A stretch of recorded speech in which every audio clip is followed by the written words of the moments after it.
রাজ্য জুড়ে আজব কাণ্ড। এডিসি এলাকাতেই শুধু কি শীত? এই শিক্ষা দফতরের নির্দেশে বিতর্ক রাজ্য জুড়ে শীত পড়লেও এবার যেন ঠান্ডা লেগেছে কেবল এডিসি এলাকাতেই। এমনই ব্যঙ্গ করছে একাংশ অভিভাবক ও শিক্ষক মহল। কারণ শুক্রবার টিটি এডিসি শিক্ষা দপ্তরের এক বিজ্ঞপ্তি জারি করেছে, জানিয়েছেন ৩রা থেকে ১৩ই জানুয়ারি পর্যন্ত কাউন্সিলের অধীনে সমস্ত স্কুল বন্ধ থাকবে প্রচণ্ড শীতের কারণে। কিন্তু আশ্চর্যের বিষয়, একই সময়ে রাজ্যের নন এডিসি বা সমতল এলাকার স্কুলগুলো খোলা থাকবে। এই সিদ্ধান্তকে ঘিরে শুরু হয়েছে তর্ক বিতর্ক।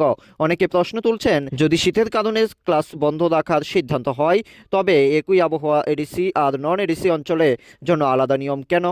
একজন শিক্ষক বলেন, শীত তো রাজ্যের সবার জন্যই সমান।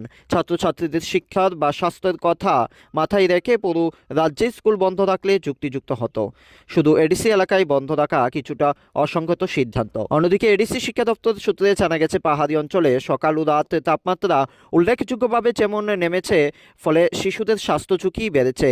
তাই যেখানে অস্থায়ী ছুটি ঘোষণা করা হয়েছে। তবে এই ব্যাখ্যা অনেকের মন বলাতে পারেনি। সামাজিক মাধ্যমে ইতিমধ্যেই মন্তব্য উঠছে, শীত কি এডিসি এলাকার সীমা মেনে নামে? কেউ কেউ আবার বলছেন, রাজ্যের শিক্ষা দপ্তর ও এডিসি দপ্তরের মধ্যে সমন্বয়ের অভাব এই আজব অবস্থার জন্ম দিয়েছে। অভিভাবকদের একাংশ মনে করছেন, সরকারের উচিত ছিল আবহাওয়া দপ্তরের তথ্য ও রাজ্য জুড়ে বাস্তব পরিস্থিতি বিচার বিবেচনা করে একক সিদ্ধান্ত নেওয়া। সব মিলিয়ে বলা যায়, একদিকে পাহাড়ের স্কুল ছুটি, অন্যদিকে সমতলে পাঠদান। এই দুই চিত্র এখন রাজ্যবাসীর আলোচনার কেন্দ্রে। কেউ বলছেন প্রশাসনের বিচক্ষণ সিদ্ধান্ত, আবার কেউ একে বলছেন অদ্ভুত বৈষম্যমূলক শীত নীতি। ব্যুরো রিপোর্ট, অল টাইম খবর 24।